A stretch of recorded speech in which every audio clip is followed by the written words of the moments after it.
Assalamualaikum warahmatullahi wabarakatuh. Kembali lagi pada mata pelajaran Pendidikan Jasmani Olahraga dan Kesehatan. Nah, pada pertemuan kali ini kita akan membahas bersama-sama berkaitan dengan lari jarak pendek. Langsung saja. Yang pertama ada pengertian dari lari jarak pendek. Nah, lari jarak pendek itu apa? Lari jarak pendek atau sprint adalah jenis olahraga yang dilakukan dengan mengandalkan kekuatan dan kecepatan penuh sepanjang garis lintasan start hingga finish. Jadi saat melakukan lari jarak pendek itu harus menggunakan kecepatan dan kekuatan penuh dari start hingga garis finish dicapai. Nah, pemenang lomba ini ditentukan berdasarkan catatan waktu yang paling singkat. Jadi atlet yang memiliki waktu paling cepat dan dia bisa mencapai garis finish paling cepat, nah itulah yang dianggap sebagai pemenang. Untuk bisa menang, atlet lari jarak pendek atlet lari jarak pendek itu sering disebut sebagai sprinter. Nah, untuk bisa menang, sprinter harus memiliki reaksi yang cepat, kecepatan yang baik, teknik berlari yang efisien, ketepatan sewaktu melakukan start, dan mempertahankan kecepatan dari awal hingga mencapai garis akhir. Jadi tidak ada fase di mana lari jarak pendek itu ada fase melambat, jadi harus cepat terus. Jadi harus mempertahankan kecepatan. Dalam pertandingan resmi, lari jarak pendek itu dibagi menjadi beberapa kategori, yaitu yang pertama adalah lari jarak pendek 100 meter atau short sprint, kemudian yang kedua adalah lari jarak pendek 200 meter atau medium sprint, dan yang ketiga adalah lari jarak pendek 400 meter ataupun long sprint. Itu pengertian dari lari jarak pendek, dan ada kategori lomba dari lari jarak pendek.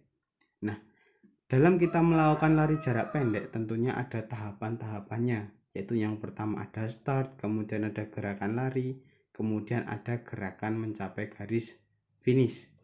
Nah, di sini kita akan bahas yang pertama, yaitu berkaitan dengan start. Start adalah persiapan awal seorang pelari cepat sebelum melakukan gerakan berlari. Start dalam lari jarak pendek bertujuan untuk mengoptimalkan lari cepat. Nah, dalam lari jarak pendek, start itu dibagi menjadi 3 teknik, yaitu ada start pendek, start menengah, dan ada start panjang. Yang pertama itu ada start pendek ataupun bunch start.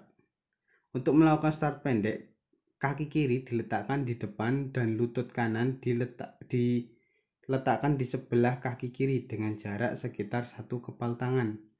Kedua tangan diletakkan di belakang garis start dengan 4 jari dirapatkan dan ibu jari terpisah.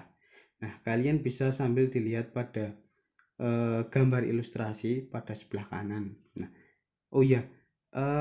alat yang digunakan untuk melakukan start pada lari jarak pendek itu sering disebut sebagai start block. Nah, jadi pada gambar itu ada seperti segitiga yang dia pijak. Nah, itu merupakan start block ataupun balok start seperti itu. Nah, bagaimana sih cara melakukannya agar kalian bisa lebih jelas?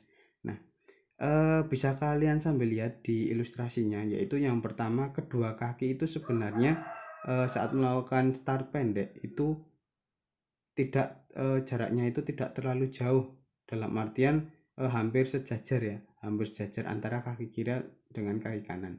Nah, bagaimana memposisikan kaki, mau kaki kiri yang di depan ataupun kaki kanan yang sedikit ke depan, nah, itu tergantung bagaimana kalian merasa nyaman kaki kiri yang agak sedikit ke depan ataupun kaki kanan yang agak sedikit ke depan. Kemudian kedua tangan, tepatnya jari-jari itu membentuk huruf V. Jadi 4 jari itu rapat, kemudian ibu jari itu terpisah. Nah, itu antara sudut ibu jari dengan jari yang lain itu membentuk huruf V dan diletakkan tepat di belakang garis start. Seperti itu. Kemudian yang kedua ada start menengah ataupun medium start. Pada saat start menengah, kaki kiri diletakkan di depan, lutut kaki kanan di sebelah kanan tumit kaki kiri dengan jarak 1 kepalan tangan. Posisi kedua tangan sama seperti start pendek, yaitu diletakkan di belakang garis start dengan 4 jari dirapatkan dan ibu jari terpisah. Nah, itu pada saat kalian melakukan start menengah itu sudah berbeda dengan start pendek ya. Hanya saja yang sama itu posisi tangan itu sama. Nah, untuk posisi kaki, untuk kaki kiri yang depan atau kaki kanan yang depan itu bebas, tergantung bagaimana kalian merasa nyaman untuk melakukannya. Jadi alat yang digunakan untuk start blocknya itu nanti bisa diatur mau yang sebelah kanan yang depan ataupun sebelah kiri yang di depan. Nah, berbeda dengan tadi saat kalian melakukan start pendek. Kalau start pendek antara kaki kiri dan kaki kanan itu hampir sejajar. Kalau ini kaki kiri dan kaki kanan itu ada jaraknya, jadinya kaki kiri, misalkan kaki kiri yang di depan dan kaki kanan yang di belakang, nah itu terdapat jarak. Kalian bisa lihat pada ilustrasi pada gambar ya, agar lebih jelas. Kemudian yang ketiga ada start panjang ataupun long start. Persis seperti dua start lainnya, pada start panjang kaki kiri diletakkan di depan, tetapi lutut kaki kanan diletakkan di belakang kaki kiri dengan jarak 1 kepalan tangan. Adapun posisi kedua tangan tidak berbeda. Posisi kedua tangan sama seperti kalian melakukan start pendek maupun start menengah. Yang membedakan itu pada kaki kiri diletakkan di depan ataupun kaki kanan diletakkan di depan itu bebas, tergantung nyamannya kalian. Tetapi lutut kaki kanan diletakkan di belakang kaki kiri atau lutut kaki yang berada di belakang. Jadi misalkan kaki kalian yang di depan itu kaki kiri, berarti lutut kaki kanan yang di belakang kaki kiri. Tetapi apabila kaki yang di depan itu kaki kanan, maka kaki kiri yang berada di lutut kaki kiri yang berada di belakang kaki kanan. Nah, itu penjelasan sedikit tentang start, teknik start dari lari jarak pendek. Baik itu ada start pendek, start menengah, kemudian ada start panjang. Nah, dalam kalian melaksanakan atau melakukan lari jarak pendek itu ada aba-aba saat melakukan start. Aba-abanya yaitu ada bersedia, siap, ya. Nah, jadi ada 3 aba-aba itu. Nah, saat ada aba-aba bersedia, jadi nantinya ada aba-aba bersedia. Nah, sprinter ataupun pelari itu harus menempatkan kedua kakinya menyentuh balok depan dan belakang. Jadi harus berada di balok start ataupun start blocknya. Meletakkan lutut kaki belakang di tanah dengan jarak selebar bahu, jari-jari tangan membentuk huruf V terbalik, kepala sejajar punggung dan mata menatap lurus ke bawah. Nah, itu jadi kakinya itu diletakkan pada start blocknya. Kan menggunakan start block saat kita akan melakukan lari jarak pendek. Kalau misalkan tidak ada start block ya berarti di tanah saat kita melakukan model pembelajaran.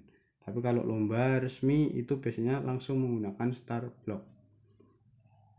Jadi apa bersedia, intinya sprinter ataupun pelari itu menempatkan posisi pada start block. Kemudian ada aba-aba siap. Pada aba-aba siap, posisi badan pelari adalah lutut ditekan ke belakang, kaki depan membentuk sudut siku dan kaki belakang membentuk sudut 120 sampai 140 derajat. Pinggang diangkat sehingga posisinya sedikit lebih tinggi dari bahu. Tubuh condong ke depan dan bahu agak lebih maju dari kedua tangan. Jadi setelah ada aba-aba bersedia, kalian posisikan pada start block. Kemudian ada aba-aba siap. Nah, kalian seperti jentit ya. Jadinya pinggang itu diangkat lebih tinggi. Kemudian yang ketiga atau yang terakhir itu ada aba-aba ya. Nah, saat selepas starter meneriakkan aba-aba ya, pelari segera meluruskan dan mengangkat badan tepat ketika kedua kaki menolak atau menekan balok start ataupun start block dengan kuat. Kedua tangan diangkat dari tanah serta bersamaan lalu diayunkan secara bergantian. Jadi apabila ada aba-aba ya, nah, pelari harus langsung segera menekan balok start dengan kuat, diikuti dengan ayunan tangan dan tubuh yang mulai diangkat. Kaki belakang mendorong lebih kuat, lakukan dorongan kaki depan sedikit demi sedikit, tetapi kemudian kaki belakang diayunkan depan dengan cepat pada saat akhir dorongan. Nah, jadi setelah ada aba-aba ya, maka pelari akan langsung mendorong balok start dengan kuat, diikuti dengan tangan yang diangkat dan tubuh yang mulai diangkat, sehingga pelari akan mengoptimalkan tolakan awal itu, sehingga pelari itu akan merasa dirinya langsung memiliki kekuatan untuk mendorong tubuhnya lari ke depan. Nah, ini ada ilustrasi bagaimana sih ada aba-aba bersedia, ada aba-aba siap, dan ada aba-aba ya. Nah, kalian bisa lihat pada aba-aba bersedia itu pelari ataupun sprinter itu akan menempatkan dirinya itu pada start block.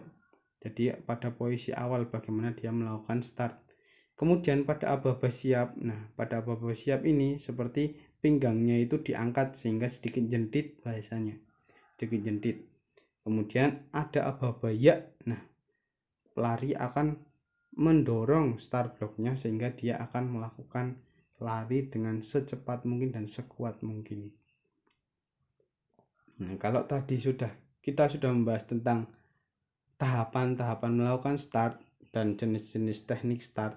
Nah, sekarang ada tahap gerakan berlari saat kalian melakukan lari jarak pendek. Nah, yang pertama itu ada fase topang, kemudian yang kedua ada fase layang. Fase topang bertujuan untuk memperkecil hambatan saat menyentuh tanah dan memaksimalkan dorongan ke depan. Fase topang terdiri dari topang depan dan topang dorong. Adapun tekniknya adalah sebagai berikut. Yang pertama, mendarat pada telapak kaki. Kemudian yang kedua, lutut kaki topang ditekuk membuat sudut yang kecil. Kaki ayun dipercepat, pinggang sendi lutut dan mata kaki dari kaki topang harus diluruskan kuat-kuat pada saat bertolak. Kemudian paha kaki ayun naik dengan cepat ke suatu posisi horizontal. Nah, kalian bisa lihat pada ilustrasi pada gambar. Nah, di situ pendaratan kaki saat kita melakukan gerakan lari, nah itu menggunakan telapak kaki, tetapi lebih seringnya itu biasanya menggunakan ujung telapak kaki. Jadi tidak telapak kaki itu menyentuh semuanya, tetapi biasanya pada ujung telapak kaki, sehingga bisa memperkecil hambatan saat menyentuh tanah. Kemudian setelah kaki ataupun telapak kaki menginjakkan pada tanah, lutut kaki topang ditekuk membentuk sudut yang kecil. Nah, kalian bisa lihat pada gambar pada pojok kanan bawah itu ada nomor 2. Nah, itu lutut kaki topang itu membentuk sudut yang kecil. Nah, setelah itu kaki ayun dipercepat, dan yang terakhir paha kaki ayun naik dengan cepat ke suatu posisi horizontal. Jadi kalian bisa lihat pada nomor 3. Jadi setelah nomor 2 kaki topang membentuk sudut yang kecil, kemudian diayunkan ke depan, dan tentunya nantinya lutut kakinya itu akan membentuk rata-rata air. Membentuk seperti kalian jalan di tempat itu kan harus rata-rata air. Nah, jadi itu nanti harus membentuk sudut horizontal, posisi horizontal. Itu untuk fase topang. Kemudian ada fase layang. Fase layang tujuannya yaitu untuk memaksimalkan dorongan ke depan dan kemudian mempersiapkan penempatan kaki yang efektif saat akan menyentuh tanah. Nah, bagaimana caranya? Yaitu mengayunkan lutut kaki bergerak ke depan dan ke atas. Nah, itu kalian bisa lihat ilustrasinya pada pojok kanan bawah. Nah, itu ada nomor 1, itu mengayunkan lutut kaki bergerak ke depan dan ke atas. Kemudian dalam fase pemulihan lutut kaki topang bengkok, irama ayunan lengan aktif namun rileks. Jadi kalian bisa lihat posisi nomor 2 itu lengannya sedikit tetap aktif tapi agak rileks ya. Kemudian yang ketiga, kemudian kaki topang bergerak ke belakang. Nah, jadi kaki topang itu diayunkan ke belakang. Itu pada posisi nomor 3. Bisa kalian lihat pada contoh pada kanan bawah, gambar kanan bawah. Itu ada bagaimana sih cara melakukan fase layang dari saat kita melakukan lari jarak pendek. Nah, kemudian ada teknik melewati garis finish. Salah satu teknik penentu saat pelari mencoba meraih kemenangan yaitu garis finish. Pelari yang apabila bagian-bagian tubuhnya sudah dalam bidang vertikal dari sisi terdekat garis finish, maka ia dikatakan sudah berhasil masuk finish sesuai dengan peraturan dan garis yang telah disediakan. Bagian tubuh yang dimaksud yaitu ada kepala, leher, lengan, dan kaki. Nah, ini ada teknik bagaimana cara melakukan teknik mencapai garis finish yang biasanya oleh pelari itu dilakukan, yaitu yang pertama menjatuhkan dada ke depan. Caranya adalah dengan terus berlari dan ketika sudah mendekati garis finish, dada dicondongkan ke depan sedangkan kedua tangan diayunkan ke bawah belakang atau sering disebut sebagai delang. Kemudian yang kedua ada menjatuhkan salah satu bahu ke depan.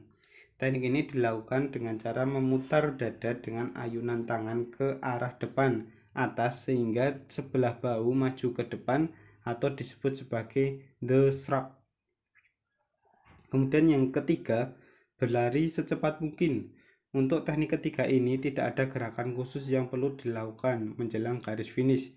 Yang perlu kalian lakukan itu berusaha secepat mungkin dan sebisa mungkin lebih cepat untuk mencapai garis finish. Dari ketiga teknik tersebut, teknik yang paling sering dilakukan oleh para atlet lari jarak pendek adalah mencondongkan dada ke depan, terutama jika ada beberapa pelari yang melewati garis finish secara bersamaan. Jadi pada perlombaan lari jarak pendek itu pada saat mencapai garis finish itu biasanya tidak memiliki jarak waktu yang terlalu lebar, mungkin hanya sepersekian second seperti itu. Nah, ada peraturan perlombaan dalam lari jarak pendek. Nah, tentunya pada peraturan perlombaan itu diatur pada induk organisasi dari lari jarak pendek ataupun induk organisasi dari atletik. Induk organisasi atletik internasional itu ada International Amateur Athletic Federation. Nah, itu ada singkatannya yaitu IAAF. Di Indonesianya diejak IAAF. Itu biasanya muncul di soal. Kemudian sedangkan di tingkat nasional itu disebut sebagai PASI. Jadi induk organisasi atletik di Indonesia itu adalah PASI, Persatuan Atletik Seluruh Indonesia. Nah, kemudian ada peraturan yang berlaku dalam sebuah perlombaan lari jarak pendek terdiri dari 6 poin berikut ini. Yaitu yang pertama, garis start dan finish dalam lintasan lari ditunjukkan dengan garis lebar 5 cm yang membentuk sudut siku dengan batas tepi dalam lintasan. Jarak lomba diukur dari tepi garis start ke tepi garis finish yang terdekat dengan garis start. Jadi jaraknya pada lari jarak pendek itu diukur dari ujung garis start dan ujung sebelum mencapai garis finish. Itu yang diukur jaraknya. Untuk aba-abanya ada bersedia, siap ya, atau biasanya dalam lomba resmi itu ada bunyi pistol, tembakan pistol. Kemudian yang ketiga, seluruh peserta lomba mulai berlari pada saat terdengar aba-aba ya atau bunyi pistol. Kemudian yang keempat, peserta yang membuat kesalahan pada saat melakukan start diberi peringatan maksimal sebanyak 3 kali. Kemudian lomba lari jarak pendek pada perlombaan besar dilakukan dalam 4 babak, yaitu babak pertama, kedua, semifinal, dan final. Nah, itu biasanya pada lomba-lomba besar seperti olimpiade dan lain-lain. Babak pertama diadakan jika jumlah peserta lomba cukup banyak. Pemenang 1 dan 2 pada tiap heat berhak maju ke babak berikutnya. Nah, itu biasanya pada kompetisi-kompetisi yang besar antar negara seperti itu, biasanya pesertanya kan banyak sekali. Nah, ada peraturan diskualifikasi dari sprinter ataupun pelari. Seorang peserta lomba lari jarak pendek dapat dikenai sanksi diskualifikasi jika melakukan hal-hal sebagai berikut yang dianggap tidak sah.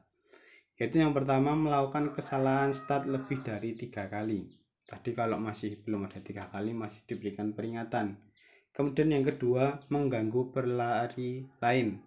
Kemudian yang ketiga, keluar dari lintasan. Jadi pada saat kalian lomba lari jarak pendek itu ada lintasannya masing-masing, jadi kalian tidak boleh keluar dari lintasan kalian, karena apabila keluar dari lintasan pastinya akan masuk ke lintasan yang pelari yang lain, sehingga akan mengganggu juga. Kemudian yang keempat, terbukti menggunakan obat perangsang ataupun doping. Nah, ini tidak hanya di pelari, tidak hanya di lari jarak pendek, tapi di perlombaan-perlombaan lain apabila diketahui ataupun ketahuan memakai doping pasti akan ada hukuman. Sarana prasarana dari lari jarak pendek itu yang pertama ada lintasan. Lintasan lomba lari jarak pendek dilakukan di lapangan yang dilengkapi dengan lintasan berjumlah 8 buah dengan lebar setiap lintasan sekitar 1,22 meter. Nah, itu standarnya. Kemudian untuk peralatan, alat yang digunakan dalam lomba lari jarak pendek adalah sepatu lari, balok start, kemudian tiang finish, stopwatch, dan bendera start. Apabila membutuhkan apa-apa bisa juga menggunakan pistol. Nah, terakhir ada soal yang harus kalian kerjakan. Silahkan soalnya bisa kalian kerjakan dijawab di lembar presensi ya, di lembar presensi. Di situ kalian bisa mengerjakannya di Google Form-nya. Nah, kalian jawab soal nomor 1, 2, 3, 4, 5, dan 6. Apabila ada soal yang menyuruh kalian untuk menjelaskan menggunakan bahasa kalian sendiri, berarti kalian harus menjelaskan menggunakan bahasa kalian sendiri, tidak kopas pada Google. Jadi biasanya terlihat, oh ini yang kopas, terlihat sekali bagaimana sih kata-katanya, seperti itu. Nah, mungkin cukup sekian pada pertemuan pendidikan jasmani, olahraga, dan kesehatan pada kali ini. Kita sudah membahas berkaitan dengan lari jarak pendek. Nah, itu sedikit penjelasan dari lari jarak pendek. Nah, silahkan jangan lupa untuk dikerjakan soalnya dan jangan lupa dicermati materinya agar tentunya kita bisa sama-sama belajar ya. Mungkin sekian yang dapat saya sampaikan. Apabila ada salah kata mohon maaf. Saya tutup. Wassalamualaikum warahmatullahi wabarakatuh.